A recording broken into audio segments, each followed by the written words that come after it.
A Companhia Brasileira de Metalurgia e Mineração existe há mais de 60 anos. Hoje a empresa é líder mundial na produção e comercialização de produtos de nióbio, atendendo a mais de 400 clientes em mais de 40 países. Para suprir toda a demanda e continuar inovando, contamos com mais de 1.800 colaboradores, engajados em transformar materiais em soluções sustentáveis e eficientes.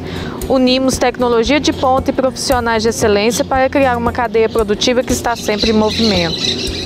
Mas imagina só se uma falha nesse sistema prejudicasse a continuidade de todos os processos. No ano de 2019, foram totalizadas 5 falhas no sistema de espessamento de concentrado, que gerou 13 dias de indisponibilidade dos equipamentos e afetou diretamente a cadeia produtiva. Quem já andou de carro em uma cidade esburacada sabe que é uma verdadeira aventura. Com tantos buracos na pista e inúmeros carros parados no acostamento, danificados em função da estrutura existente. O nosso caminho que ligava a concentração à dessulfuração até mais ou menos 1 ano e meio atrás era muito parecido com essa estrada, cheio de intercorrências pelo caminho. Os nossos buracos eram os nossos espessadores, equipamentos destinados a adensar a polpa, mas hoje também tem armazenado parte do nosso estoque estratégico intermediário. Nós criamos uma série de atividades a fim de melhorar este caminho, mas foi numa tarde de domingo, em novembro de 2019, que nós concluímos que tudo o que havíamos feito não era tão assertivo quanto gostaríamos. Recebemos uma ligação inesperada alegando que ouviram um barulho no espessador 2 e quando fomos verificar ele estava todo contorcido e parte da sua estrutura havia caído dentro do próprio espessador. Estava danificado como nunca. E diante deste cenário, concluímos que estávamos tentando fazer o certo, executando as atividades de forma correta, mas faltava um método. Foi aí que tivemos a sacada de resolver esse problema utilizando toda a sustentação técnica de pessoas e uma excelente liderança que já tínhamos, mas agora sustentados também por um roadmap que nos estruturaria a mapear as causas reais e atacá-las de uma forma mais coesa. Foi aí que surgiu o Black Belt, formado por uma equipe multidisciplinar, composto por pessoas de processo, produção, manutenção e gestão.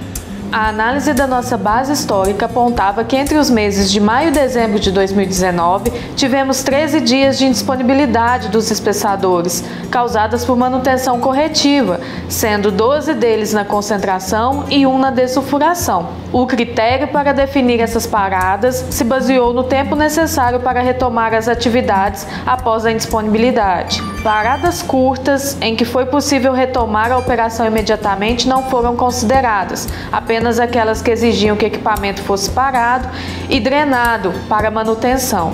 A relevância do problema é que esses equipamentos são críticos para a cadeia produtiva. Uma longa indisponibilidade pode gerar a paralisação do parque industrial e, consequentemente, impactaria em entrega, custo e meio ambiente. Os ganhos esperados com o projeto era a redução das descontinuidades e, por consequência, a redução de custos com manutenção corretiva e perdas de processo e a minimização de perdas de material. Foi feito nos espessadores um estudo e descoberto 4 tipos de fatores diferentes que contribuíram para essas falhas. São eles: mecânico, instrumental, operacional e estratégico. Na prática, isso significa que tínhamos condições físicas limitadas, falta de instrumentos ou má operação, padrões e estratégias operacionais deficientes e uma indisponibilidade de armazenamento de material, que fez com que os equipamentos fossem utilizados para este fim. Então, tentamos explorar esses 4 fatores. Traçamos um plano de coleta de dados, mapeamos variáveis que poderiam nos ajudar a entender esses problemas, definimos como faria isso e de onde esses dados viriam. A partir daí, determinamos de que forma poderíamos confiar nesses dados. Decidimos cruzar essas informações com laudos técnicos de pessoas que visitaram a empresa para entender esses problemas e também usaríamos de redundância de equipamentos. Foi através desse estudo que entendemos que, apesar de existirem 4 fatores causando o problema, nós deveríamos atacar somente aqueles que tínhamos condições de combater, o instrumental e o operacional.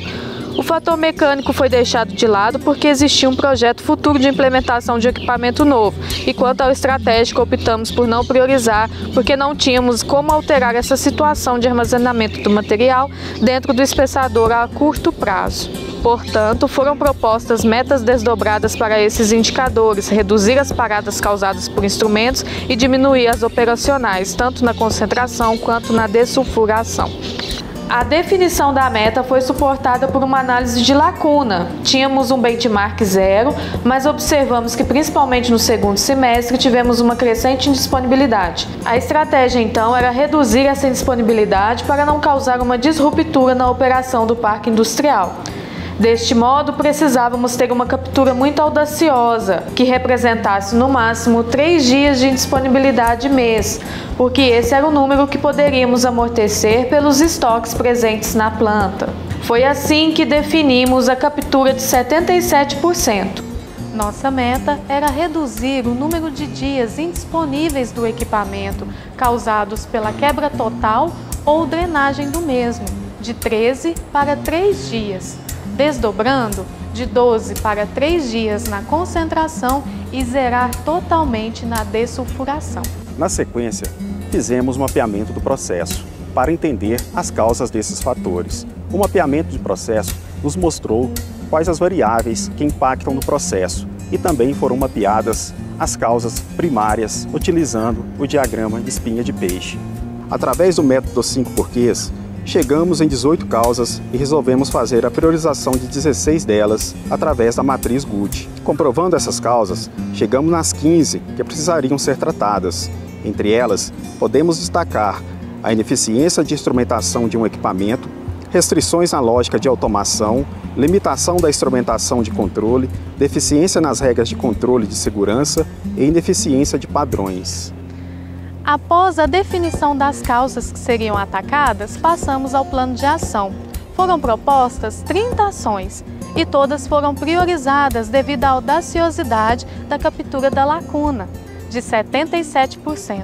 Também foram traçados 3 planos de contingência para ações que poderiam ter impacto negativo no processo, e assim chegamos a um plano de ação estruturado através da ferramenta 5W2H. O acompanhamento dos resultados foi realizado através de um cronograma. E apesar de termos tido 50 dias de atraso em função da pandemia da Covid-19, conseguimos executar o plano com sucesso. Algumas ações que mereceram destaque foram a revisão de padrões operacionais, a implementação de dashboards para melhorar o controle operacional das atividades de operação desse sistema, melhorias físicas voltadas para a instrumentação e a automatização das válvulas de controle que, inspirada pelo pensamento enxuto, eliminaram 646 horas ano, gasta pelos operadores para manejar essas válvulas manualmente. Se fôssemos traduzir essa economia em HH, teríamos algo em torno de R$68 mil por ano. Mas em vez disso, optamos por incentivar o uso desse HH em atividades voltadas para a segurança e mais foco na operação. Saímos de uma marca de 13 para 0 dias indisponíveis, ou seja, batemos a nossa meta com louvor. Os ganhos obtidos foram a redução de custos inerentes à manutenção corretiva e perdas de processo, a redução a 0 de perdas de cunho ambiental e nenhuma descontinuidade no processo. Como outros ganhos, temos a mentalidade data-driven, que nos possibilitou trazer a visão operacional para uma forma muito mais digitalizada, o controle robusto do sistema, com novos instrumentos e novas lógicas e uma maior estabilidade do processo da dessulfuração. Além disso, integramos todo o controle de estoques a partir daí. Tudo isso reforça que estamos construindo um caminho com excelência operacional, unindo os 3 pilares fundamentais: pessoas, processos e tecnologia. Transformar problemas em solução é o que nos motiva a continuar superando os desafios e ajudar a transformar o mundo. Obrigada a todos que contribuíram para esse propósito e fazem da CBMM uma indústria de transformação. E obrigada ao UBQ.